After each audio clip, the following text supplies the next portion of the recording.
there. Welcome to the Pelvis Project podcast. I'm Megan. And I'm Roxy. We're two pelvic health experts brought together by passion for our careers, entrepreneurship, motherhood, and the desire for intentional relationships. Join us in our mission to spread pelvic floor awareness and start conversations surrounding the truth behind genuine health, imperfect wellness, and joyfully navigating life. We are so glad you are here with us. Let's start the conversation.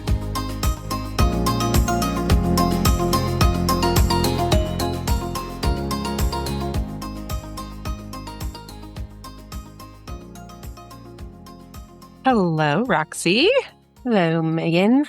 I so badly when we start these, I want to be like, welcome back to the channel, because that's what my kids always say, because they hear the YouTubers. Welcome back to the channel, Megan. Oh, gosh. I'm like, oh my gosh, they don't even don't watch know. YouTube. I don't even know. I was going to say, I don't know anything about pop culture. They've seen enough.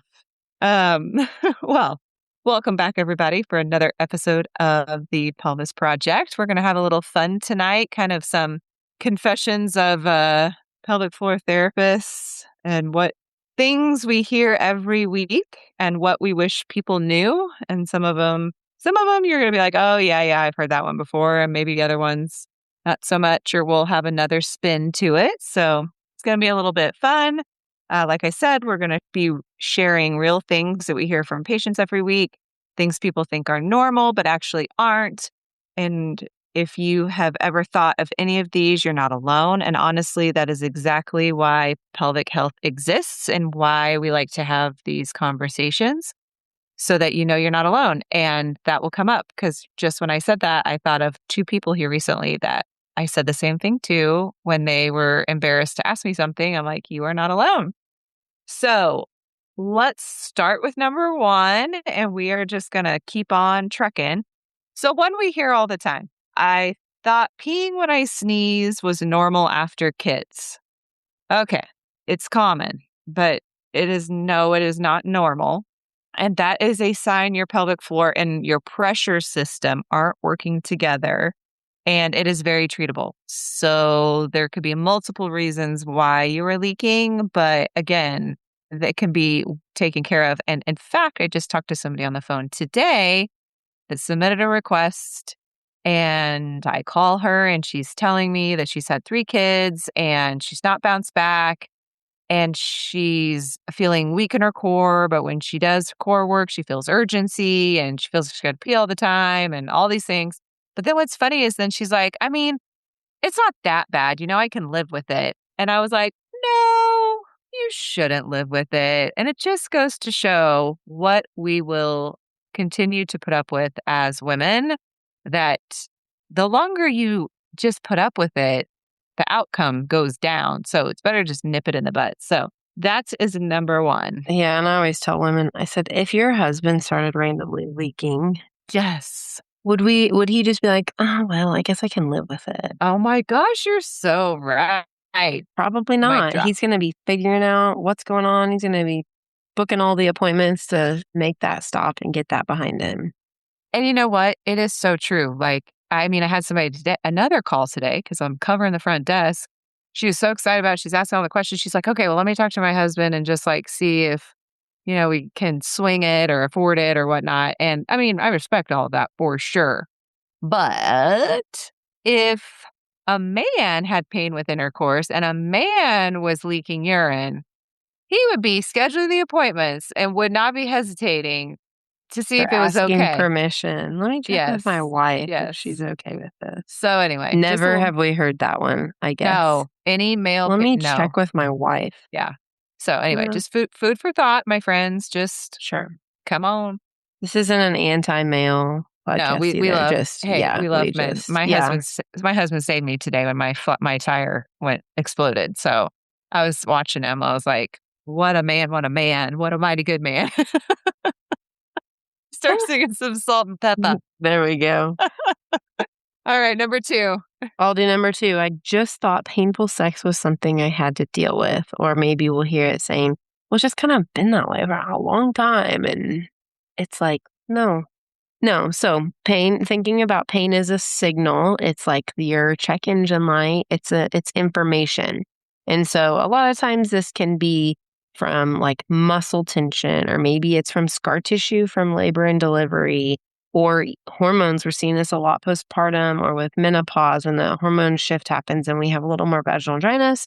But there is a reason that it's hurting. And if it's hurt from day one, there's a reason it's hurt from day one. But definitely, if you've experienced pain free and really enjoyable intimacy, and then now it's painful, then that's not something that we just put up with the rest of our life, or it doesn't have to be that way. In fact, today I just had an eval and she's like, I don't think I've ever climaxed.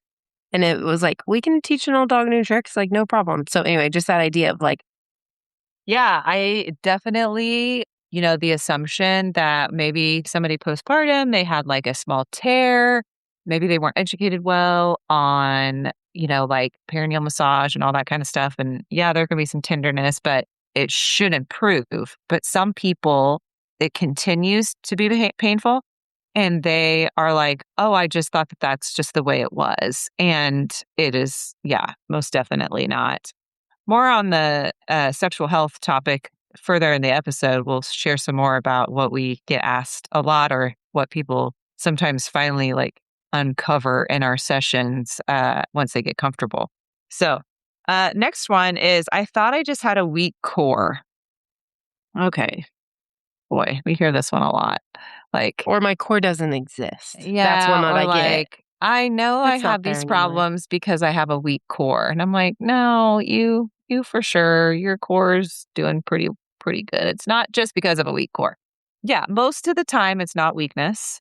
There's a coordination issue. Your diaphragm, your core, and your pelvic floor are a system. So again, this kind of also aligns with, you could have like 5 out of 5 strength in your pelvic floor and still leak urine. Or you can have like 1 out of 5 strength of your pelvic floor and not leak urine, meaning like you could be really strong and leak or really weak and not leak. It's kind of the same thing with your core. Like you could be having issues, but still have a really good core. So core gets blamed for a lot, but we have to remember that it's an entire system. And I would also venture to even say we're talking about diaphragm, core, pelvic floor, the way your rib cage moves, like all of it. If you're able to stand up and walk around, your core's working. Like you can't, it's not possible to do that without a core, without abdomen, like without core, any type of core strength. So And like, like, yeah, sure, you can have like core endurance myself. That if I go do a plank, I can't hold it near as long. But I wouldn't put myself in a category that I have a weak core, you know? be kind to your core. Okay, next. I've always been constipated. I thought it was just my body. Mm. This is a big one. This is a big one Hmm. because sometimes, I mean, how often are we, maybe we're talking about our postpartum leakage, but how often are we just sitting around talking about our poop habits with our friends? Not as often, probably. And so this is one that sneaks by, and people don't realize sometimes how constipated they are or how bad that gets. And so, anyway, bowel habits are definitely trainable. We can definitely overcome them just because it's always been that way, or it's very chronic, or you think that you've tried all the things. The pelvic floor plays a huge role in that. And we are in the business of correcting pelvic floors. So we see it all the time. We see that symptoms improve with guided intervention, and we can reteach the body how to do that function correctly. Okay, another one we hear is my back pains just from being a mom. I'm laughing. Roxy is, I'll post a picture in our stories. We are taking a men's health course this weekend, and she's getting our paper pelvic models laminated for us They're looking fresh. We've at got her house. And so it made me laugh because they're a male pelvic model, and the way they have the penis on them is very funny. Okay. sorry. I wish sometimes this is why maybe we should start doing We should videos do a while channel. a channel. We do have a YouTube channel, everybody. Okay, back Sorry. on topic. My back pain is just from being a mom. Okay, so sometimes, but often it's tied to, I mean, you've guessed it, pelvic floor, the core, managing pressure all day long. You can have the same sort of back pain and you're not a mom, that's not necessarily what it is. It's just that you have repetitive motions over and over and over again. And if we aren't using proper body mechanics, if we're not engaging correctly, if we're not breathing, like there's so many things that we need to go over that can be easily fixed in a matter of a session that would make a huge difference. And that's what I think people don't realize is sometimes it's just a quick little like, hey, I mean, I've had people where I'm like, oh, I can see right away why that's happening. I correct it. They come back.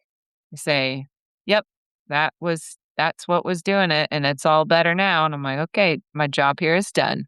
I think Over and out. another lie that people believe along those same lines is maybe not just being a mom, but maybe they're a little bit heavier than they once were. And they think that, oh, well, Yeah. if Yeah. since I've gained a little bit of weight, like it's just I'm carrying around more weight and my back hurts. And it's like, oh, even the scrawniest stick women that come in can have back pain. So weight isn't a prerequisite. But I feel like that can sometimes be like I'm a mom. So that's one thing. But also I'm probably carrying around 5 or 10 more pounds than I would have before having babies or something, maybe more, but even just saying, oh, I don't feel like myself. And that's not always the truth. Okay. That was good. So just to recap, that was wait, that's not normal. That's what Yes. Wait. all those responses were. So we're going to move on now to the next chunk of questions or topics, which is things that people are afraid to say out loud. This is what we love Yeah. because we Today, are a even, an eval was safe like, oh my goodness, this is space. probably TMI. And I just wanted to say, a lot of times I'm like, you have no idea. Like, Yeah. if these That's, walls could talk, we've heard we're it like, all, right? So, please tell us. Please tell us. We want to know. yeah. So, number one, I feel like something is falling out of me. Yes. And so this can be prolapse, and that's not a fun sensation. And that is a scary word, especially if that's the first time you're hearing it about yourself, or if a doctor has done a exam on you and said, oh, I think you have you have a little bit of prolapse going. It can be really frightening, but it's something that's super manageable. And we don't have to jump straight to surgery. A lot of times that's kind of the option that's going to be proposed from maybe the gynecologist because that's the option that they know they are able to offer in office right then. Now, that doesn't mean that they're meaning let's do it right now, but they're going to say, well, if it gets really bad, this is an option. And so anyway, a lot of times though, pelvic rehab, or not a lot of times, every time pelvic rehab is a great choice because then even if you have to jump into a surgical option, you have addressed all the conservative low-hanging fruit and you have better outcomes in that.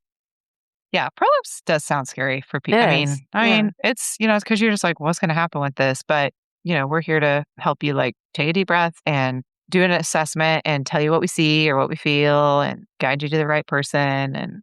But yes, that comment of I feel like something's falling out is just a weird sensation, and essentially, like in some cases, there is. I mean, not like it's going to fall out of your body, but into the vaginal against the vaginal wall down into the vaginal vault. So, yeah.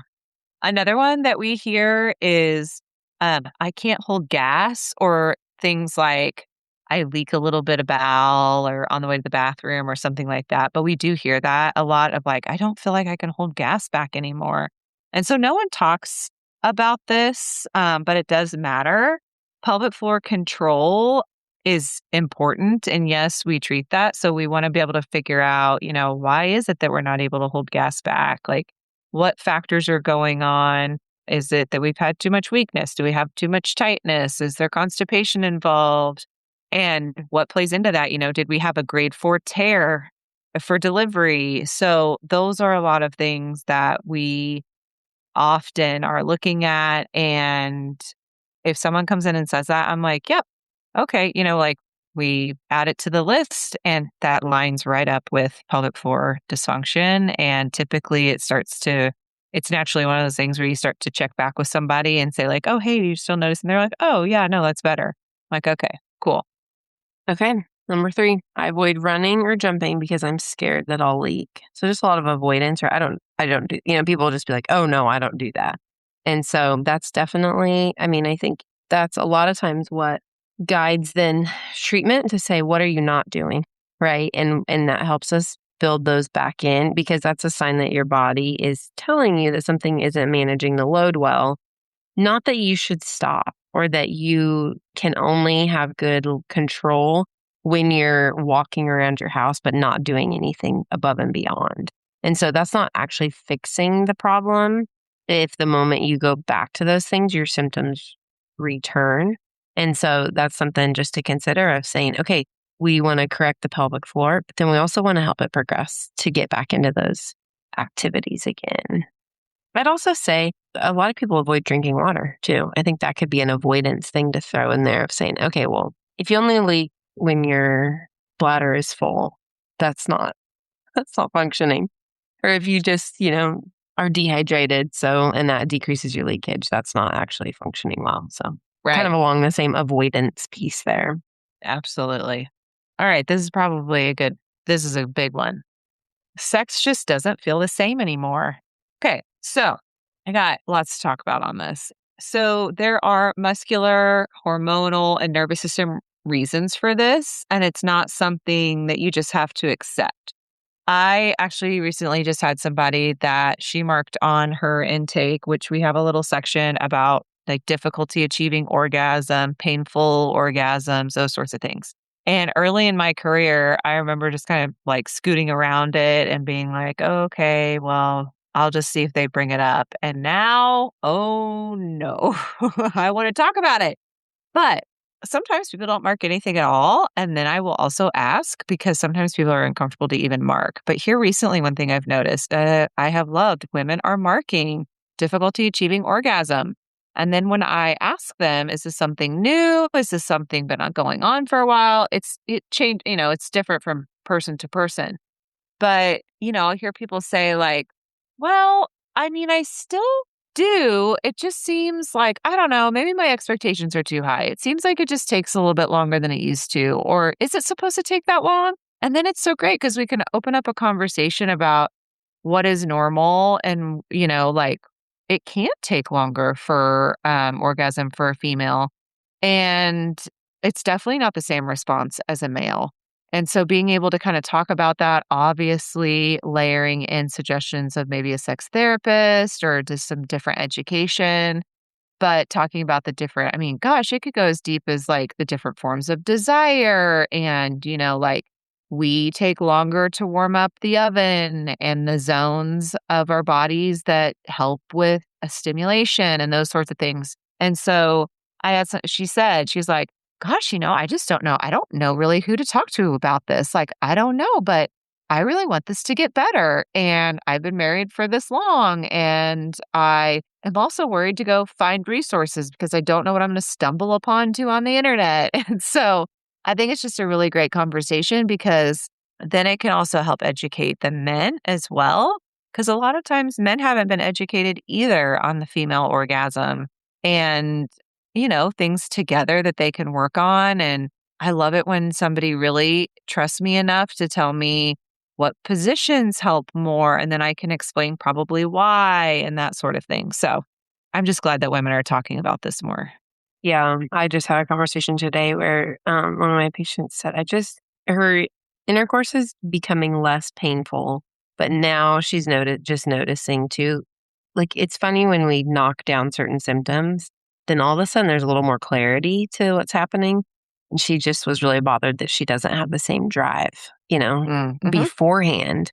And so we had a just really good conversation then about just some strategies to say, okay, like, how can we move through this, especially she's going through menopause right now. And so, Mm-hmm. I mean, I think even just that idea of saying like, oh, I used to have a lot of drive and seemed really natural. And now I don't, or Yeah. yeah, it Yeah. doesn't feel the same, but also maybe the front end isn't the same either. And so, Right. Well, and that's what I mean. I had somebody who she's technically still in the postpartum land, I would say, and then also like 40. So her testosterone needs to be looked at. I mean, it just, I mean, I told her, I was like, hey, go get this checked. I mean, at least it's low hanging fruit just to see. And I think that's one thing women need to remember is obviously testosterone's talked more about now than ever before, but it still gets overlooked very easily. And it is super important. So actually just got mine tested today. So I'll report back. We should do an episode on the hormone replacement therapy that I've been doing.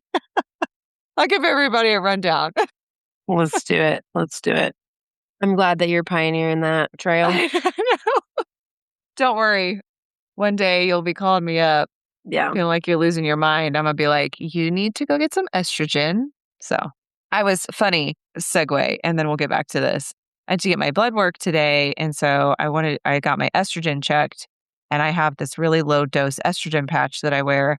And so I was getting my blood taken at 10:15. And so you have to do it just the right timing of when you put that patch on before. So I had to make sure it was like 24 hours. And so I had to make sure, and I'm on the right cycle of like every Sunday and Thursday.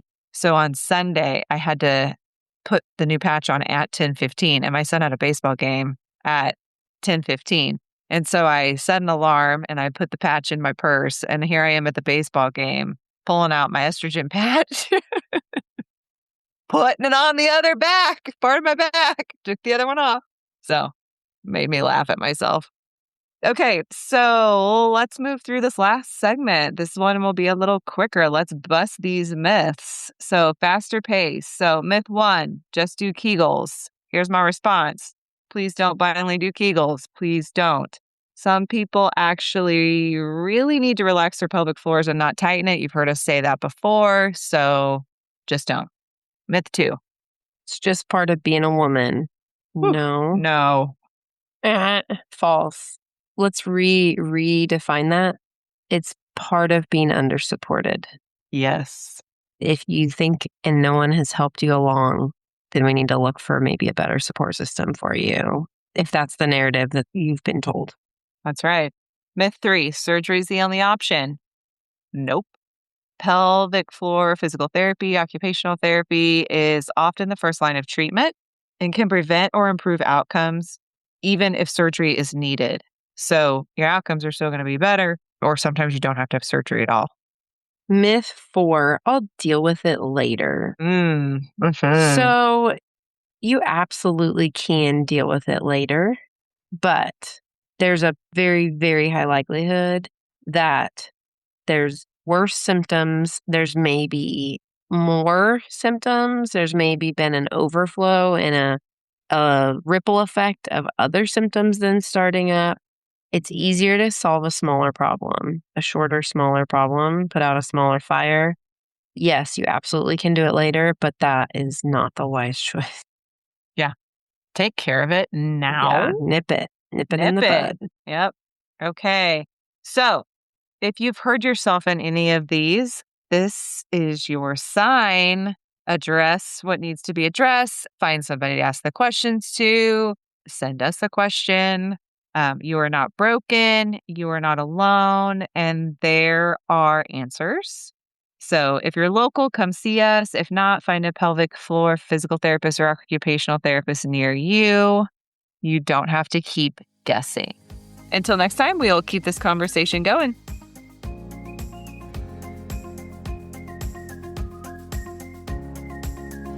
Thank you so much for joining us this week on the Pelvis Project podcast. Help us continue the conversation by liking and sharing this episode with friends. And if you really want to do us a solid, leave us a review. If you'd like to follow us on social, check out the show notes for links. And remember, this week, take a deep breath and relax your pelvic floor.